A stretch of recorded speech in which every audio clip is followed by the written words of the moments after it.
Ask Boston Herald readers why they read the paper, and chances are a lot of them will answer Howie Carr. But in the Trump era, Carr's reliably conservative takes also come with some eyebrow-raising conflicts of interest. Adam Riley has more. I heard Hillary Clinton and Elizabeth Warren campaigning. You know Elizabeth Warren, right? The sight of Howie Carr stumping for Donald Trump last year was both remarkable and utterly predictable. With Carr, it's always been hard to say where the opinion journalism ends and the political activism begins. Some people were saying the reason she wouldn't come downstairs last night is because she was trying to work out a plea bargain. Crossing the line might not be a problem for Carr's radio show, but it does make things awkward for the Boston Herald, where Carr's column is a staple. Recently, the Herald put Holly Robichaud's conservative column on hiatus because she's also handling media for likely U.S. Senate candidate Jeff Deal.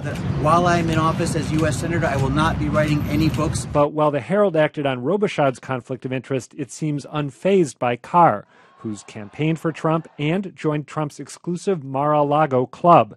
Also, as Carr himself has tweeted, one of his daughters interned for the Trump Organization and was promised a White House internship. What's more, Carr's wife was a Trump delegate at the RNC. Of course, compared to Robichaud, Carr is a big fish. The pride of Boston, Massachusetts, one of the most famous and long-standing columnists and radio show hosts in the hub. But if asking Carr not to write about Trump isn't realistic, how about a disclaimer noting all those entanglements? Beat the Press asked the Herald if that might be an option. So far, we haven't heard back.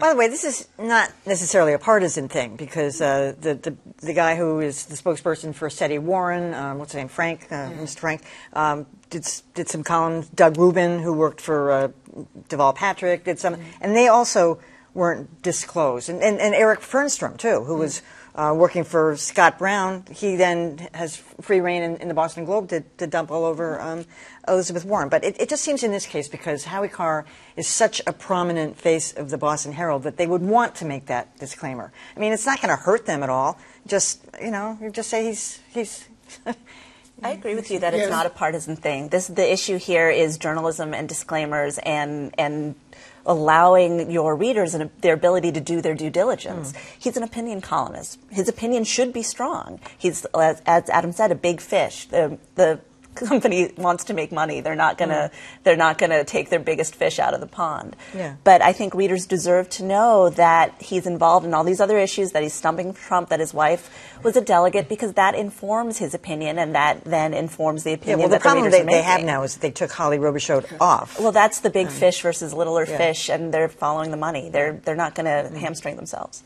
Well, and I don't mean to defend Howie Carr, because he is participating in politics in a way that's completely inappropriate for an opinion journalist. But there is a distinction here.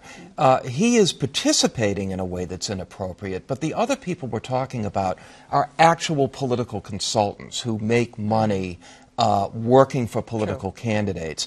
I have been on the record for years saying I don't really see an awful lot of value to hiring political operatives to supply your opinion journalism. There are plenty of people who are independent, liberal, conservative, in the middle, who can do as good or better a job, and they bring to you their independence and their considered judgment. These guys all have a big name at some point, like Eric Fernstrom.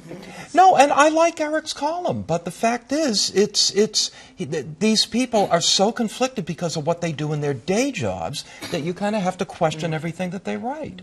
And I think it's incumbent to let me know, as the reader, what the entanglements are. Howie Carr's daughter is here. Remember, he did this, blah, blah, blah. And then, I can decide how I want to frame what he has just said. Otherwise, you're right. I just want to point out that John, in our earlier piece, talked about some differentiation with women being assigned personalities in the media. So now I note that Holly Robichaud, I don't know the woman, she's the one that gets the axe here. No. But Howie keeps going on mansplaining everywhere he goes, Exactly. Well, the point is correct that he's their biggest draw. And so that's probably why there's a double standard. I mean, if you were looking to the Herald for a clinic on journalistic ethics, you probably should have managed your expectations better. But I'll tell you, as a longtime Bostonian and avid reader of Howie Carr over the years, what bothers me is that he's become so obsessed, understandably enough, with carrying water for Trump and Trumpism, that he rarely, if ever, writes any more about local politics on which he is an undisputed master, whether or not you like his take. I miss that.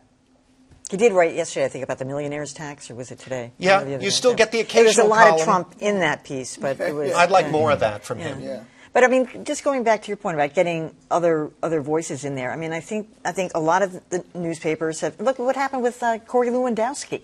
I mean, he became a big name because of his behavior, during the Trump campaign. CNN hires him, and that's the thing. Eric Fernstrom, he was a master when he worked for Mitt Romney, and then went to on the national scene. He became a big name, so that's why they're being. Well, if you want to make the transition, that's one thing. But these folks are not making the transition. They still have their day job as political consultants. And I don't see the value in it. I never have. Because they're big names. Well, but, Corey Lewandowski came with so many problems, which CNN knew. And first of all, I don't know what value he was to them in that. He couldn't even say stuff that they wanted him to say. It was ridiculous. So, I mean, it gets to the point where somebody, somewhere, be an adult and say, is there value, even if we're chasing the money here? Come on, Kelly. He got promoted for manhandling a woman. Right. I think for me, the sticking point there you go. I think for me, the sticking point is political consultant who is moonlighting as a writer is one thing. Writer who is moonlighting as a political consultant is another. Yeah.